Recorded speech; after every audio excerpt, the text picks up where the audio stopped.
welcome to Long Story Long. I'm your host, Lisa Curry. Today's guest is the hilarious comedian Ester Steinberg. Esther is the host of the podcast Stand Up Mom. She's a stand-up, she's a mom. She's got other stand-ups on that podcast that are also moms. Check that out. Also, Esther has a really great comedy special, stand-up comedy special called Burning Bush that is available on Amazon Prime. You should check that out as well. I love her. You're going to love her. Here you go. We did it! Hey, Esther, how are you? Good. I was worried that my hair was going to look like shit. And luckily... Well, nobody's going to hear your hair, so you're God. Good. Thank God. I mean, you'd really have to rustle it around for it to get picked up. So it also shows just how much trust I have in you that I would even expose my messy hair to you. Your hair is the best. I'm so jealous of it. The lion's mane? Yeah, it's so good. It's so good. Mine's like a shitty, like wave. It's not. I've dyed it too much. But it's blonde, so it's better than everyone else. There we go. Yes. Don't you know the rules of the world? Blonde hair is better. Yeah, it's golden, you know. So I love your comedy, of course, and you. You grew up in Florida. What part of Florida are you from again? Tampa! What? So Go good. Bucks! I used to say it's there. like strippers with C-section scars. And now I can, good. and then I was like, you know what, that's rude. And now I can make that joke because I have a C-section scar. Yeah, there you go. It comes back around, full circle. I'm one of the best C-section comedians. Yeah, that's what I've been saying to people. I'm like, get your C-section comedy here. It's a large market. You have so many great jokes about having a kid and being a mom and stuff. I love it. When you were a kid, did you know you wanted to get into comedy? Like, is this a lifelong thing that you When I knew? was very little, I loved to entertain, and I was such a ham. It was a lot. And my dad had done stand-up comedy when he was in his 20s. Get out. Yeah. Like, wait, for how long? You know, it's hard to say, but he was always like the funny guy, and he would dress up as Captain Funny Out. try to stop traffic in Tampa. And his sister sewed him a costume, Captain Funny. No, what is this costume? It was like this weird gold cape, and like it had like a Superman-ish, but it was F for Captain Funny, whatever. Embarrassing. And that was like in high school. And then when he was in college, he would do like musical comedy. And then he went to LA to try to make it. And I guess gave himself like... Wait, when you were in school? No, I wasn't born yet. Okay. He gave himself like a certain amount of years or something, or maybe months. And then he ended up going to law school. And then he continued. And then he became a part owner of a comedy club, because they were looking for legal advice, and my dad was looking for stage time, and he was like, I'll do your contracts, I'll do all the lawyer shit, but I want to be a part owner. I want to host on Fridays or something. And so then... That's like pretty low. Like, I mean, that's a low amount of stage time need. Like, I just want to host one show a week. Please. Right. I'll do your contracts. And I don't really know the exact details of his comedy career, but I know that it ended because he married my mom. They had 3 daughters, and she was like, you need to stop going out, and you're not good. That's really I don't know funny. if it was you need to be home or you're not funny enough. Either one. We all need wives. Actually, we all need wives. Yeah. The you're not funny enough is actually way more valid than... Like, you need to be home. Okay, whatever. You could take the kids to the comedy club. They'll figure it out. There's worse things that happen to kids. I guess so. He was doing all kinds of crazy stuff, like whatever. And then my mom was like, no, you're not gonna. Wait, so do your parents then, like when you were like, I'm going to do stand-up, were they immediately like, all right, cool? So then my dad like totally brainwashed me to do stand-up. I was like, I wanted to be an engineer or maybe an actress or an artist or some musician. I don't know. But my dad was like, you're going to be a comedian.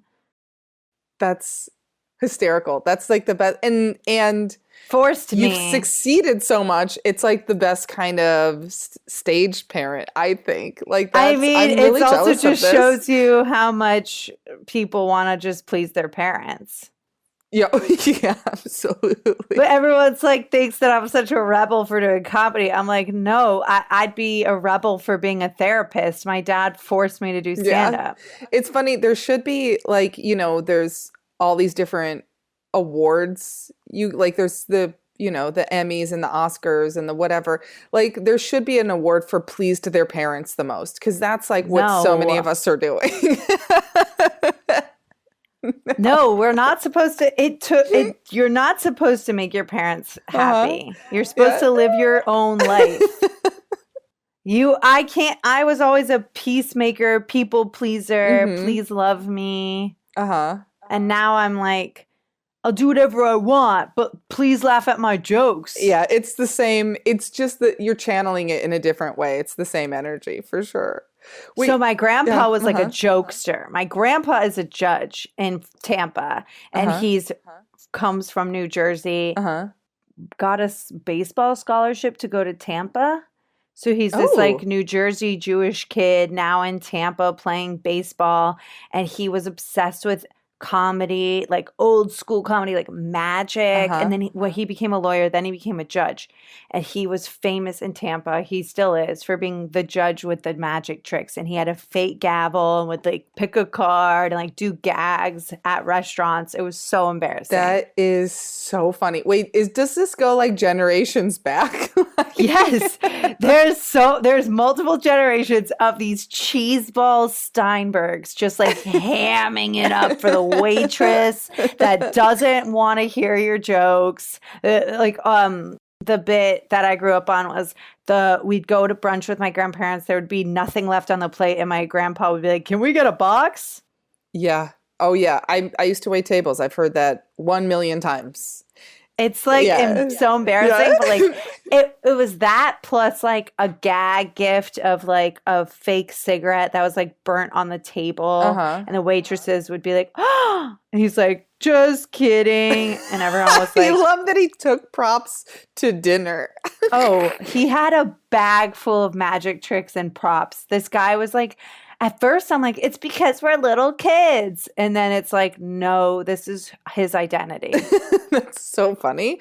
Wait, when's the first time you did stand up? Were you still in Tampa? I was 17. Get out. Maybe That's 16. so young. Yeah. And I was really into like anything that involved a stage. And I was so excited to do comedy, and my dad literally signed me up for like this class at the Performing Arts Center. And then also he helped me get a job as the door girl at Side Splitters in Tampa. So I ended up was like, okay, my dad took the brain of someone who's like, you go to school and then you get an internship and a residency and then you get promoted. Like he took that with comedy and was like, you need to work at a comedy club. Like that was my internship. And he was like, you're going to take a class, like get an education in comedy. And the class was cool. Like we watched tons of clips, and there was like 3 people in my class, and 2 of them were in their 50s and I was 17. Oh my God. And then the graduation of this like 8-week class was doing a 20-minute stand-up performance. Wait, why were you... Did your dad, I assume not, he still wasn't part owner of this club? No, everything. Because I'm like... By the time I was like 1 year old, there was like no sight of any comedy. He was just lawyer. Oh man, that must have been like soul crushing for him. Yeah, I guess so. But he's not that good. Are you so he's not going to be opening for you then? No, he's not that good. If he opened for me, I'd let him do literally 2 minutes. I let him do the Kibitz Room. He did my show. Oh my gosh, Esther, that's the cutest thing. And I was like, Dad, you're on the Kibitz Room show. And he did his show. It was just it was bad. Wait, but does he think it's bad? Kind of. He knows. And it's like the same 5 jokes. So he wrote my first joke. Oh my God. Can we hear it? What is it? My first joke, I was like, I don't know how to make a joke. My dad's like, it's a formula. It's a formula. Mm-hmm. Yeah. And I was reading the comedy Bible when I was like 16.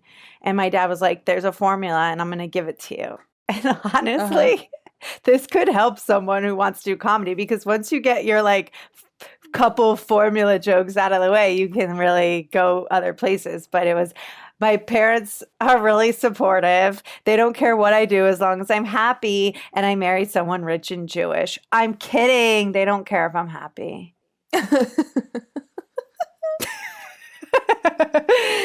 And now, I love that this is a joke you're telling at 17. 17. Like, marriage focused. I mean, it was like a way to rip on my parents, and yet my dad wrote it. And then I started doing jokes about like my boyfriend at the time and things like that. And I was so proactive and delusional when I was 17 that I was like constantly at Side Splitters doing the ticket stuff. Like I actually had an $8 an hour job there. And then I pushed and pushed to get guest spots and tried to like really get into this club, which was fine. And I remember doing a handful of guest spots, all of their open mics, all of their like funniest contests. And I loved it. And then in high school, they were doing this thing called like the Brotherhood or Unity Weekend, Unity Week. And there was like a band that like, you know, in high school, they make bands, like emo, screamo bands. Yes, of course. And so there was an emo screamo band. And then afterwards, I was going to do stand-up comedy. And I was like, yeah, and then stand-up. And they were like, okay. And the teachers like kind of were like, whatever. They're like, whatever you need to do to get this energy out so you don't have it in class. I think that I was just pushy and aggressive, and I was the only Jew in my high school. So they were just like, what the hell is this? Yeah. And I like was pushy and aggressive and got like on stage. So I get on the picnic tables in my high school and I do stand up. How'd it go? I remember I got some laughs and I was like trying to make jokes about Facebook, but it wasn't all that great. And there was definitely some awkwardness. But I had invited my mom to come and videotape. So I had like the mindset of like, I got to get my JFL tape ready. But I was a 17-year-old funny high school student. Do you tell me you still have this video somewhere? I don't think so. I think that this, I wish, but at the same time, I'm glad it's nowhere to be found. Like the memory of it was like, I was pretty good. But like the reality was probably like, this is me bombing in front of my peers at 17. How could I can't imagine. Like I was always so nervous in high school and like I had just way too much confidence. Oh yeah, no, I had none. I'm still trying to get there. You know, in my 30s, I'm like, but I wanted everyone to look at me and watch me tell jokes, and then when they didn't go well, I was like, blame it on the crowd. Blame it on the crowd. That's actually the first rule of comedy. Blame the crowd. So after you did this in front of your peers, like, did you keep going right away, or were you like, fuck this for a little while? I kept at it. And I was working at Side Splitters, and I was like, gonna do their mics and try to do this mic, like all 3 mics in Tampa. And I was like, this is what I'm gonna do. Duh. And I had a headshot because I was like auditioning for theater schools. And then it became this like, I feel like I didn't realize this at the time, but people who do theater in high school don't necessarily become professional actors. Yeah. Yeah. I think I was under the impression that people who were taking drama classes were like clearly pursuing like the same as the kids in the science classes and stuff. Like that's just like, you were gonna go to MIT for engineering. They're like, no, I'm gonna go to like a technical training school. I'm like, oh, okay. And then I had this brain where I was like, oh, you're taking acting classes? Like, no, I'm taking drama 1 elective, and I saw it as just like acting class for your professional. Amazing. That's the right mindset. Like when I took, a drama class in high school, and our teacher, like his big claim to fame that he would talk about too much was that he had been in one McDonald's commercial, and he like showed it to us, and he's like, I was in this commercial. And I remember thinking like, oh, what the fuck are you doing here then? Obviously it didn't work out. Like I just thought obviously it didn't. I just thought it was like the most pathetic thing. I would have been like, he has a lot to teach me. I want to be in a McDonald's commercial. Yeah, I was like, this dude's a loser, which, was mean of me to think. And what's funny is like I was also probably the worst person in that class because I had no confidence, and I think I'm the only person working in entertainment now. Ooh. So, there you go, guys. There you go, everyone. Take that. Look, it's Lisa Curry. Yeah. They're like, there's no way that Lisa's still doing acting. There's no way they even remember my name. You're like, that's how bad I was. I'll be doing a monologue from Streetcar Named Desire. You guys, I'm shy. Yeah. Yeah. So wait, you went to college, right? Yeah. Then I had to go for acting. I had to go fly like a real big girl to New York City to audition with a headshot and a resume. Oh my goodness! In a Wait, white. Where did you go to college? I went to NYU, but I wore a white shirt with a black vest and black like dressy pants. Yes, to audition. Like the fact that you're 17 or 18 and you can't just like be like, I want to apply to acting school. Like, no, you must audition with 2 contrasting monologues. You must have a headshot and a resume. Like it was a whole ordeal. Yeah. And I auditioned and they wanted to know my previous acting work and stuff like that. So then, I auditioned there, and then I think that weekend, my family, we all like went to Caroline's or something. Oh, I love it. I love it. So did you? This story ends with some girl like deciding she wants to be a therapist or something. Right? Like, it should, yeah. Like, so I was really excited. Then I auditioned. Then I got it. And then I realized I don't want to fucking do this. I want to be a doctor. No, I just wanted my parents to like me, not all these people. Yeah, but I totally like went to theater school. They beat me, like emotionally abusive, like beat all the good things that I had going for me. The confidence, that confident girl they killed her or drowned her. Perfect. Great. Yeah. All of the like good acting they sucked out of me and burnt to the ground, and any kind of self-love I had, they deleted it like a file in my brain. Wait, how long? And then are you in college? Are you also doing mics and shows and stuff around New York? Yeah. Freshman year, cool. I was so you're a just little getting nervous hit from all sides because I was being told that I sucked asshole 35 times a day by professional teachers who are actually losers who teach kids. And by teach, I mean tell them they suck. Yeah. I had the best time ever. Yeah, jokes on them, truly. Because I don't have to teach kids. Wait, when did you? So then whole sophomore year, I was like, okay, I'm gonna go. Yeah. Freshman year, I was nervous. I was like, oh, it's New York. I was also nervous freshman year of college, so I just dropped out. I was like, no, this isn't for me. I wish. I kept telling myself that like successful people drop out of school.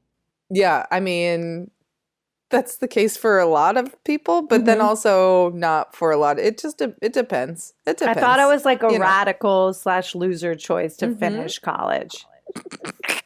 It is kind of a loser choice, unless you have to. I mean, if you're a doctor or whatever, you have to. They're not going to let you just like freeform study on your own. Like, no, I got this. I'm going to do improv. Improv doctor.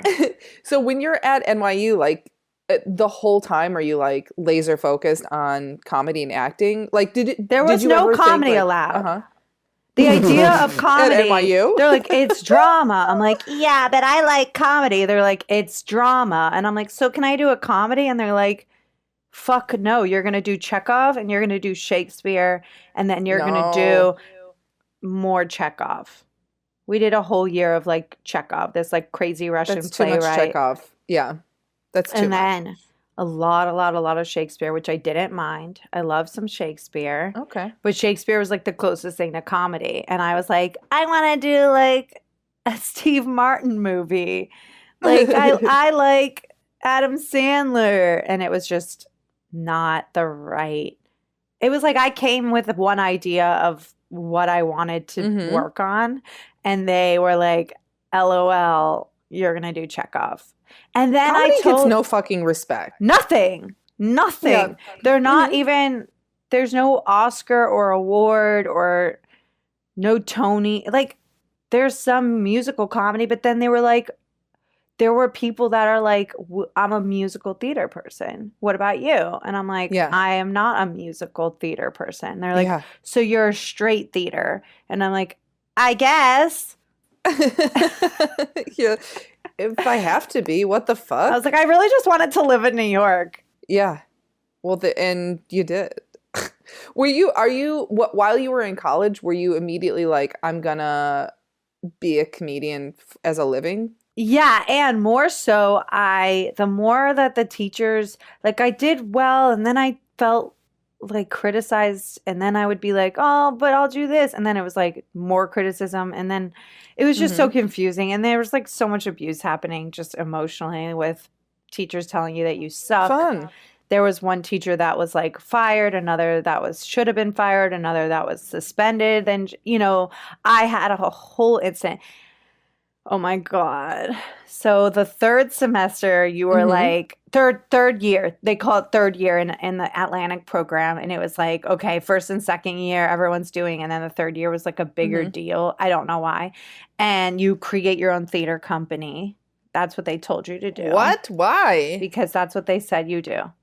We don't need 600 theater companies. Well, no, but everyone together, your whole age group, your whole grade, together we make our own theater company.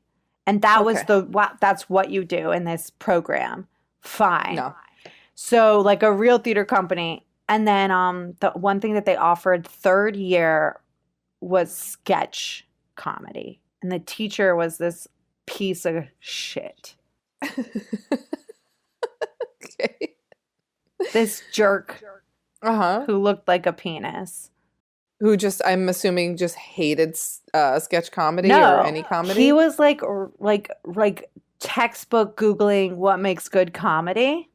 I don't know if you've Googled how to make things funny. I'm going to after this. I But need to it says figure that like out. numbers or it says like oops, kind of like missing some. Anyways, very, very basic, like Google how to make things funny. And I was like, I don't care. I'm going to write amazing sketches. Like this guy's not teaching me anything, but I know what I'm doing. And I had taken like UCB classes. Like I was just like, that was who I was. So obviously I was going to do really well. And I was so excited about this one single semester after 2 years of being told I fucking suck. Or that there was something about me that was good, but a lot that like was, they would say like unrefined or not specific enough, whatever. And anyways, so we were doing a sketch, like you get up, you perform the sketch with your friend that you have rehearsed at home. You rehearsed in your dorm room, you get up, and then one after another you just go, and then we laugh, we critique, we come up with ideas. So we got up, we performed our sketch, we like pretended to make out with each other, me and this other girl who was like non-binary-ish before non-binary was a thing. And then my teacher was like, oh, I have a note, like what if you did this? And he like totally grabbed my breast in front of everybody. What? Yeah. And the whole class gasped, like they all saw someone get murdered. And then I was like shocked and like just sat down and was This like, is okay. just, yeah. And then sat And down. you're like, that's not how to give notes. I was just felt violated and just like completely and in front of everyone? retreated.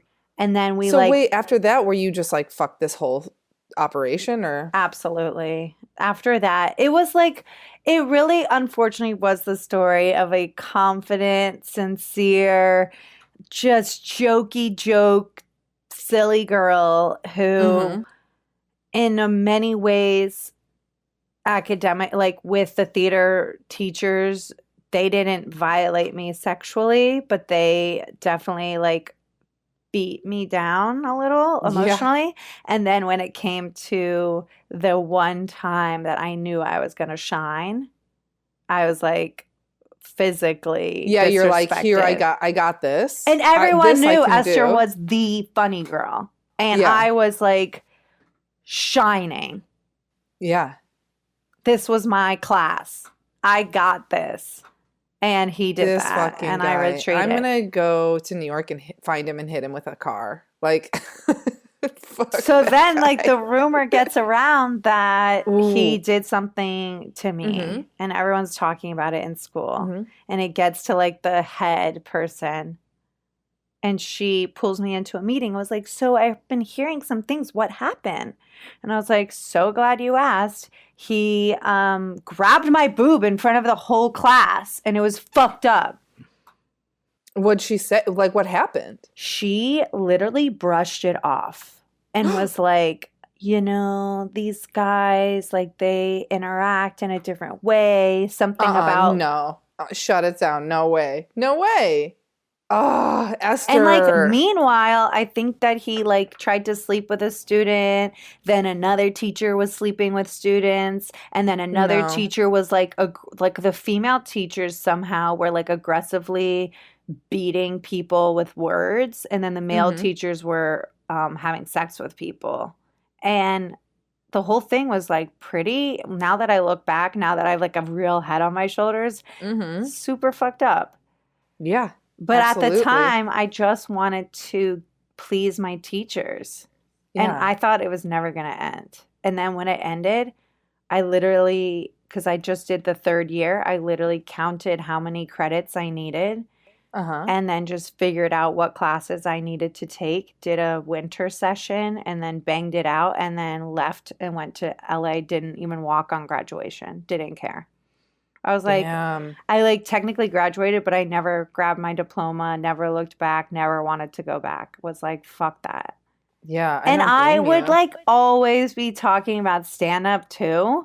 And I had one teacher who was kind of a famous actress. She's awesome. It's Kristen Johnston. And she was known as like KJ. And she was like one of my teachers. And I was like, this bitch. She was on Third Rock from the Sun.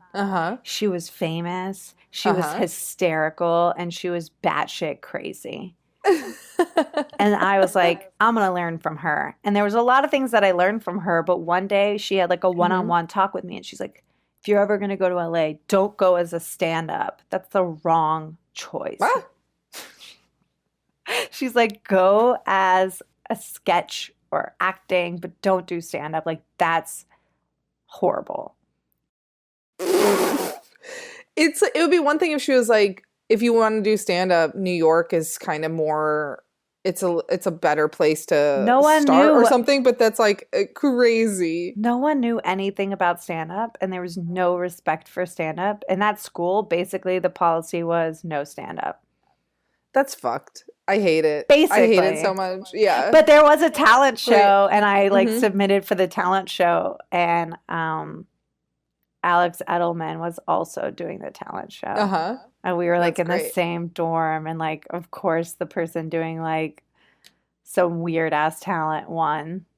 Yeah, of course. It's like, always some stupid thing. I tried. I did everything I could to like be an active student and like do comedy for the talent show, do comedy before the a cappella group. Like I did comedy before every weird function. And you're like, I'm trying to bring you assholes joy. Do you mind? I still feel like pardon me for even trying to make you fuckers laugh. Like, my bad. Why don't you go back to crying over Chekhov? Absolutely. Wait, so you come out to LA for stand-up and acting? So when I was a sophomore, this was before the molestation incident at NYU that I'll have to write about in my book. Year 3. Mm-hmm. Sophomore year, after sophomore year, going into my junior year, that summer, I wanted to go to this like intensive program, Commedia dell'arte, mask. I don't know, some fancy words all put together, and it was located in Amsterdam. And I auditioned for it, and my dad was like, I'm not paying for you to go there. And he was already paying for NYU. Yeah. So I was he's like, my comedy career didn't take off, So he's like, you need to go to LA. And I'm like, what am I going to do there? And he's like, comedy. And I'm like, where am I going to live? And he was like, what about the sorority house? So he had this brilliant idea for me to get into the AE5 sorority house. And I was a part of AE5, which didn't even matter because you could just basically rent a room in a sorority house over the summer for a certain amount of money. So I just lived in this sorority house for 2 months and did every open mic, every single show, every comedy club in 2 months. And was like doing so well and felt so good. In hindsight, I should have quit college and just stayed in LA and like let this momentum, because I was like this new kid in comedy. But instead, I went back to college, finished the stupid credits that I never ever needed, had this big gap. And then when I came back, it was like, oh, right, you were here for 2 months. Like, it was like, I always feel like there's beginner's luck. No, yeah, absolutely. And especially when you had it and then left it. Yeah, and you're like a new shiny thing in town. Yeah. Wait, so when did you move out to... So then finally, after 3.5 years of college, I moved to LA with my sister. I don't know why. Wait, was she wanting to be in entertainment at all, or she's just chaperoning you for your dreams? Okay. Hard yes and hard no. Okay. My sister has always been torn between trying to make my dad happy, and for some reason she got a different memo. Got it. So her memo wasn't comedy. No. The memo that my sister got was that you have to be a lawyer. Yeah. Cool, because your dad was at this point. Yes. So her memo was, in order to make your dad proud and your family proud, you need to be a lawyer. But Esther, in order to make your dad happy, same dad, you have to be a comedian. Same dad, yeah. Yeah. So one day I'm on the phone with her, and she's in Tampa in a bad relationship with this guy who I think did a lot of Adderall. Perfect. Great. So psycho. He looked like Skeletor. Like, he was a fat guy who then decided to abuse Adderall and then became a skinny guy. So he walked around with the confidence of a brand new skinny man. Excellent. And was awful. He was a piece of garbage. So she's with him. Then they have this horrible breakup. I'm like, thank God. Then she's like, I don't know what to do. And she has like 1 more year of law school. And I was like, I don't know if you've ever done this to someone, but I did it. I pumped the gas, which I never would ever do now. You have to move to New York. You have to move to New York. And I kept pushing it to a point where she transferred from her school to my 3rd year of college was then her 3rd year of law school in New York City. So she went to a New York law school. Well, I was in theater school, whatever. Then I was like, it's time we go to LA. So we both fly to LA. We put all of our stuff in storage. In New York? What do you think happened to the storage? Oh, no. What happened to it? Well, she stopped paying for it because it was expensive. Oof. And I guess storage wars? I don't know. No, it's just gone? I hate that. Yeah. And so a lot of the time my mom will be like, well, blah, blah, blah, do you have this? And I'm like, we lost it in the storage. Like, it's always like, it was the storage. Like, there was years where I was like, My Louis Vuitton purse is in the storage unit. Like there was no, it was gone. That was a good lesson that like material doesn't matter. Because it was a good lesson. Sure. I think I'd be having a panic attack. All my shit went to someone, hopefully, who is enjoying all my stuff. But like, we packed like a bag each and flew to LA. We got off the plane and I went straight to the Toyota dealership, got a car.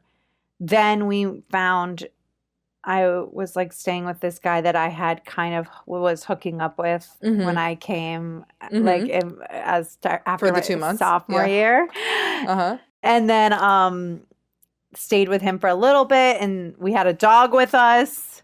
That's too just much. To add chaos. To the crazy That's chaos. And then we got an apartment. We shared it. It was on Argyle, and we shared a studio apartment. Esther, that's too much. That's too many things, and you lost your storage unit, but then you moved into a new storage unit with your sister. Yep. And we had no money. Of course. We were living in this shithole studio, no parking. Perfect. I just get my car.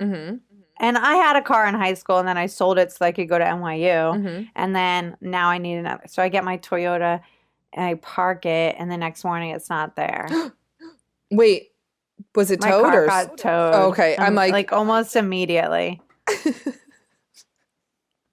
Like the third day. When did you start? I want to say day 3. Oh my God. When did things like feel like they were working out for you in LA? Well. Or do they yet? I got a job as a shot girl. Oh boy. I found a Craigslist ad looking for hot girls to sell shots. And so me and my sisters show up in like whore outfits and we get hired.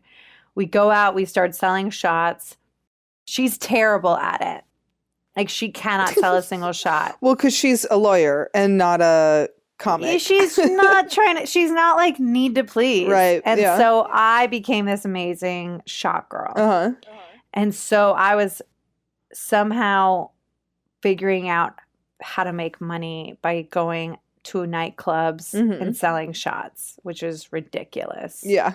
And I would straighten my hair and put on like whore makeup. No. And tell everyone my name was Danielle and that I said I was Persian. And then everyone like it was just like life of the party. Like I was putting on a whole persona. You're still acting at this point. You're like, I am Chekhov trained.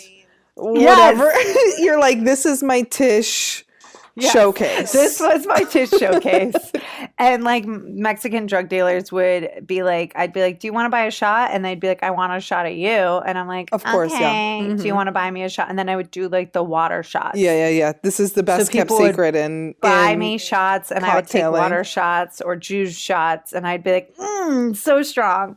And I started to make, I'm not going to say I made a shitload of money, but I started to really be able to support myself. And then from there, I always feel like you kind of have to have your feet on the ground with the roof over your head before you're like even gigging. Yeah, before anything's happening, because otherwise it's too much chaos and it's like you can't keep organized. You know, it's. But I would just go on Sunday and Monday to the Comedy Store.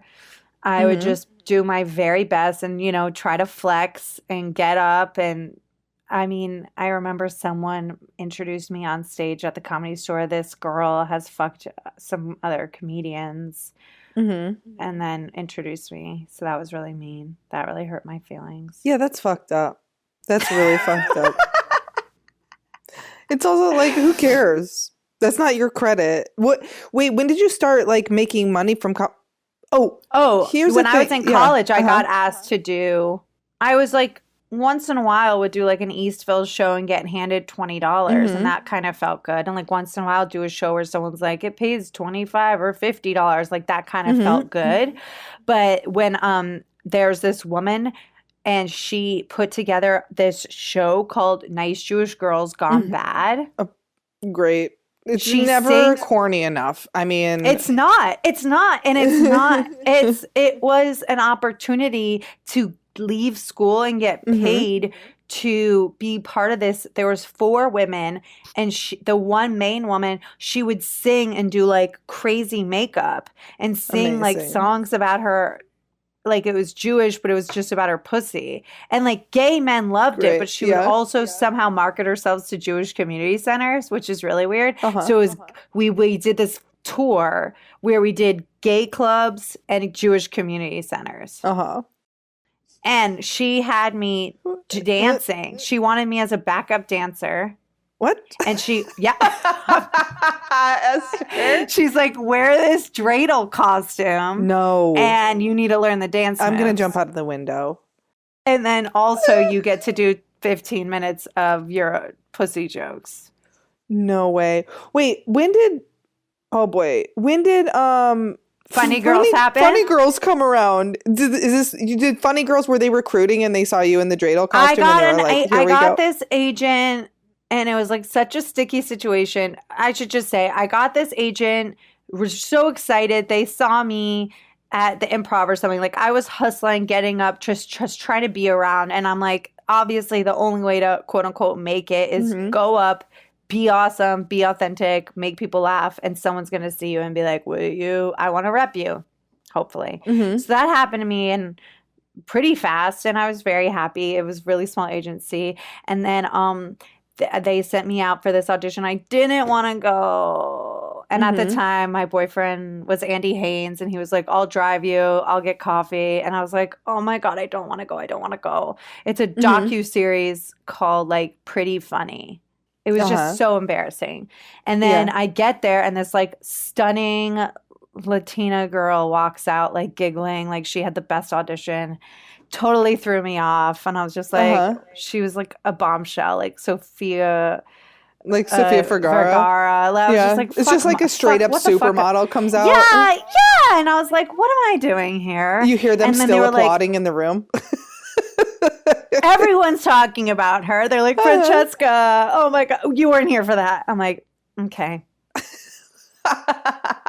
She leaves like, okay, of course, we'll keep in touch. And I'm like, hi, is this where I go? And they're like, yeah.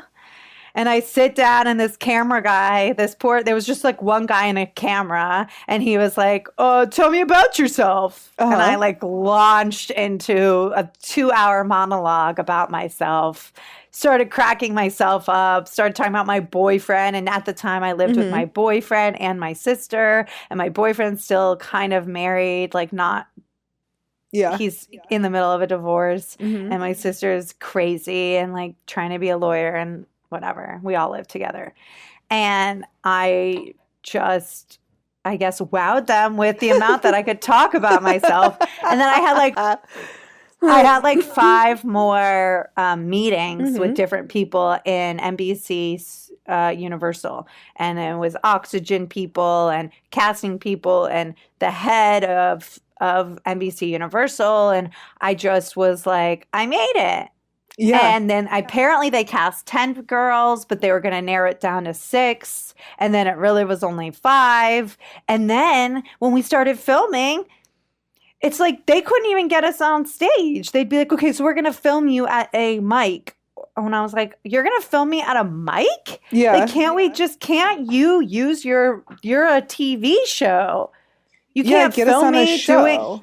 Get me on a show. And it was like, no, we can't. Like, no one knew how to get me on a show. And also, I was getting some shows, but I feel like they were loving the down and out open mics. They were loving like eating, bombing, eating shit, like anything to like, I didn't realize how much they were leading me into conflict until later. And I was like, I was being so totally like led into a lot of conflict that I was like allergic to. I'm allergic to conflict. It is crazy. I did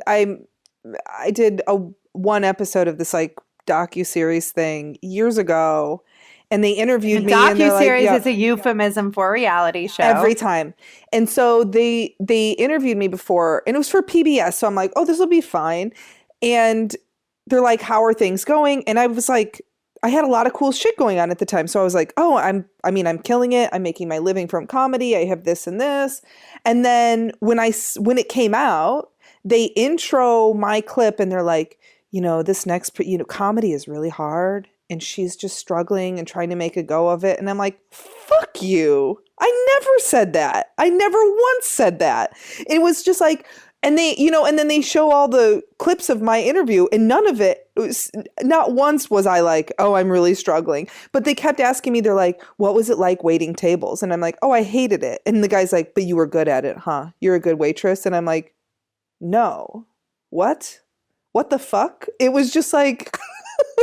These producers have an agenda. I hate them. And if they want to create their own narrative, then go write a scripted show.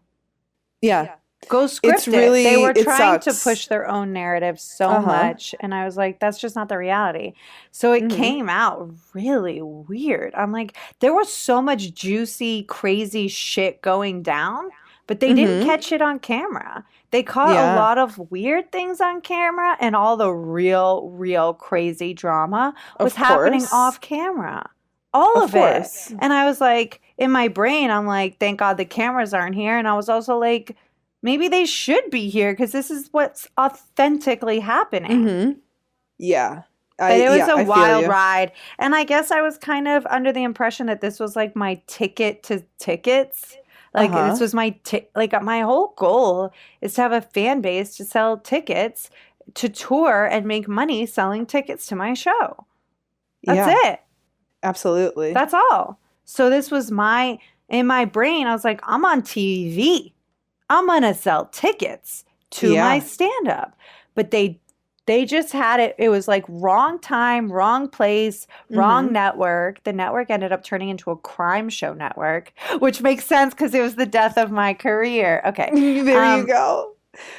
Wait, so I want to, because we're getting close to an hour, and I don't want to keep you all day, but I want to talk about your album, which is so great. And so, you have such a cool album cover. I'm obsessed. I did my album. Which one? A Haber School Dropout. Yes. Which was a Britney Spears inspired. And that was me taking the best of Ester Steinberg of 10 years of doing comedy. And then 2 years later, I was pregnant and I realized I need to do another stand-up album. Yeah. And I wanted to call it Crowning. Well, that didn't happen. I called up Comedy Dynamics and I'm like, I'm ready to do an album. I'm pregnant and I'm ready to go. I'm going to call it Crowning. And they were like, okay, Esther, yeah, let's talk about your album. And then they came back and were like, we're going to be doing a couple of specials. And I was like, okay, is it still going to be an album? And they're like, it'll be a special and then it will also be released as an album. And I was so excited. That's April. Awesome. I think I didn't even realize that came out as an album too. I mean, I knew it was a special. Well, February. That was February 2020. March 2020, the world shut down. Yeah. And I had a baby May 2020. Yeah. So then I was like, I'm never filming this special. It's never going to happen. And then they were like, hey, July 7th. I'm like, what about July 7th? They're like, you're going to film your special. I'm like, the world is shut down. What did you not hear? They canceled my special. That's what I thought. And I was like a mortar. I was like, they canceled my special. And it turns out they were going to do it, but they were going to do a drive-in special. And I was like, let's go. Yeah. It's a first I was going to have a special where I was pregnant. That's been done. Done. Yeah. But then I was going to have a postpartum pandemic drive-in special. Never been done. Never been done. And I was really excited. Anyways, I did 5 Zoom shows to prepare for it. Where usually comedians do a 100 tour, 100 city tour, and then they go and they do their special. Was that nerve-wracking then to just go up after 5 Zoom shows? Damn. How did you remember your fucking hour? I memorized it like it was a monologue, and I had to check off. So good. It's so hard for me to do that. No one should have to do it. Yeah.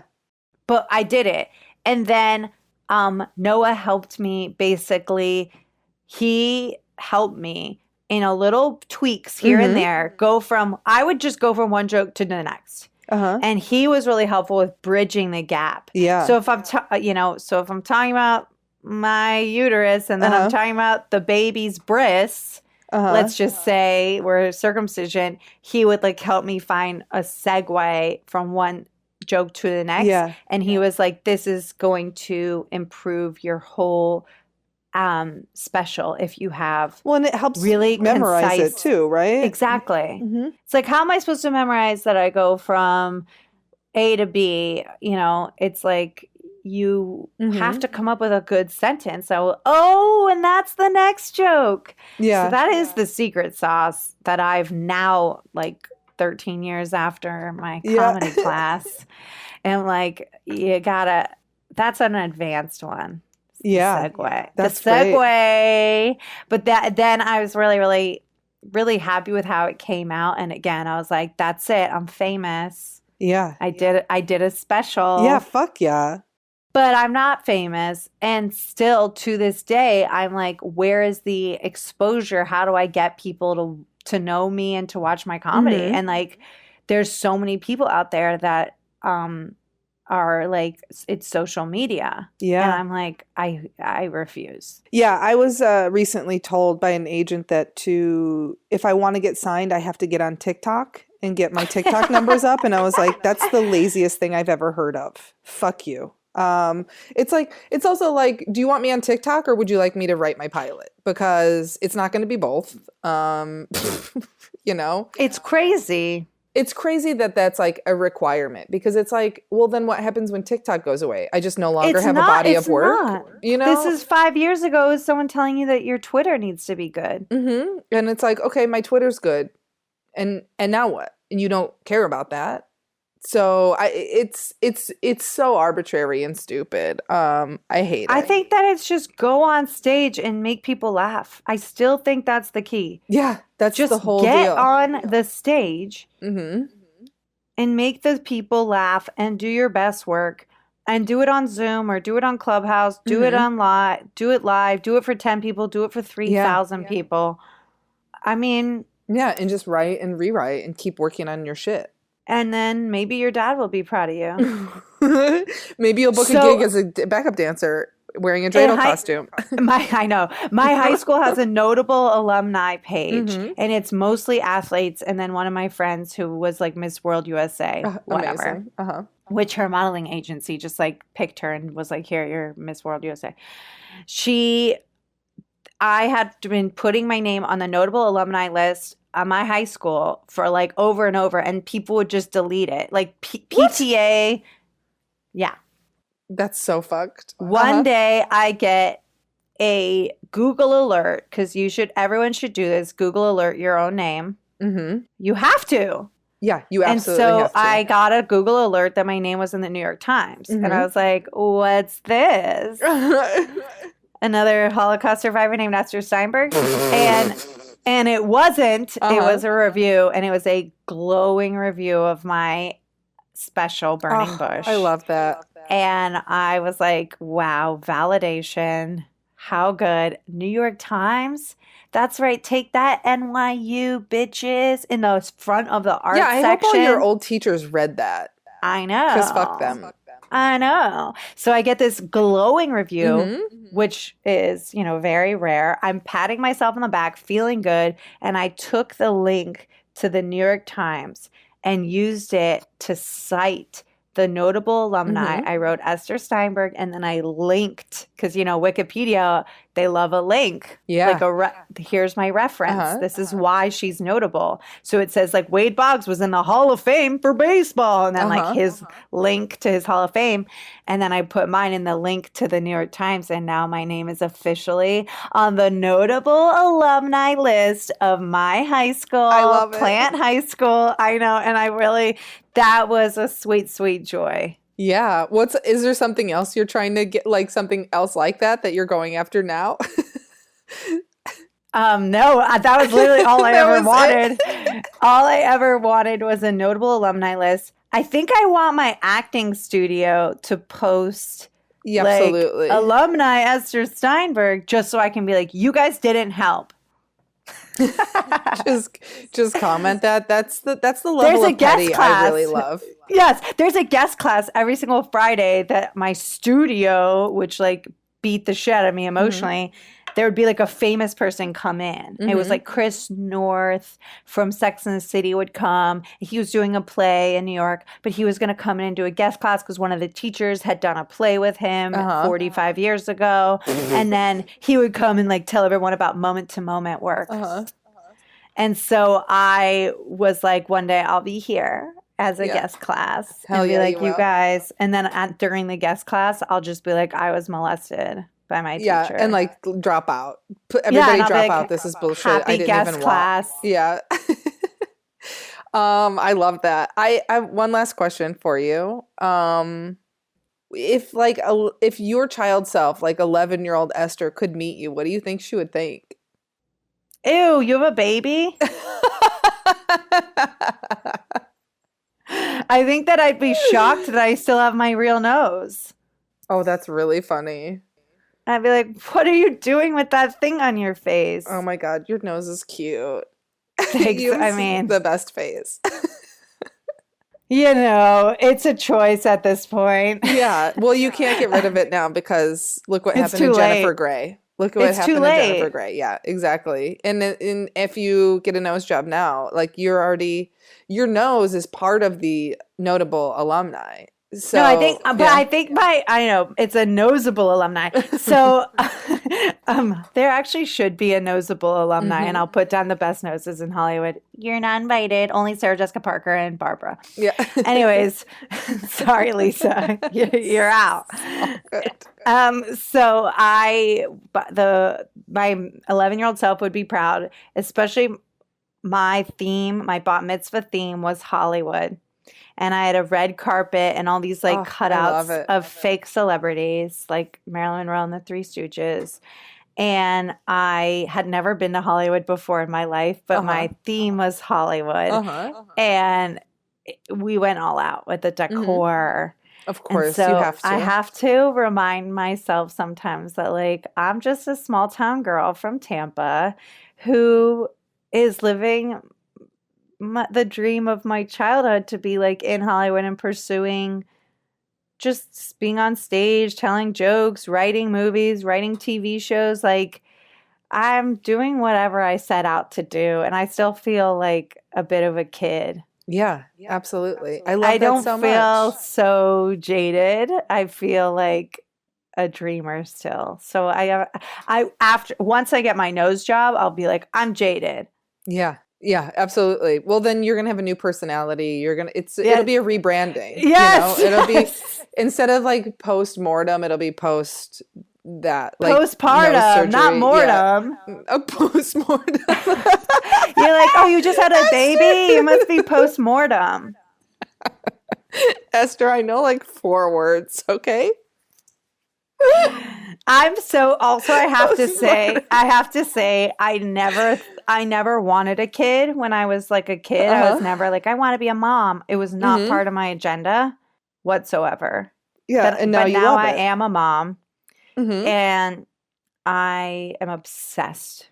Yeah, you have the cutest baby Thank ever. you. That's all I wanted to hear. I was he's the like, best. how long am I going to be on this podcast until you admit that I have a cute kid?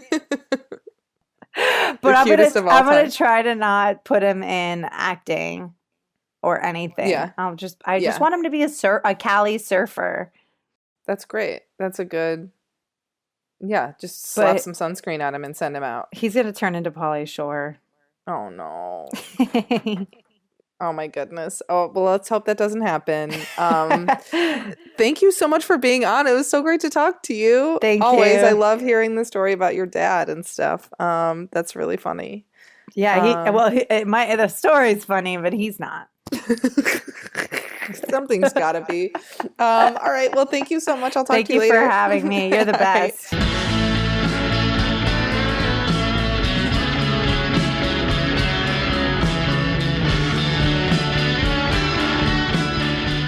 Thanks so much for listening. Once again, that was Ester Steinberg. You can find her on Instagram at ester.steinberg. It's Ester, no H. And you can find her on Twitter at Ester K-A-Y.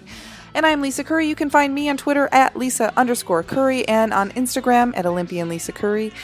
As usual, if you're enjoying the podcast, like, subscribe, leave a nice comment. No negative comments welcome. You don't like it? Keep it moving. Listen to something else. Also, I need to say I have some very, very big gigs coming up. You can check my calendar on my website at lisacurry.net. I will be performing in Dubai from August 18th through the 27th are my shows. I have 6 shows as of now. We may add 6 more, so keep an eye out for that. Are you in Dubai? Are you near Dubai? Can you get to Dubai? You're going to want to see these shows. It's going to be a great time. Thanks, and we will see you next week. Bye.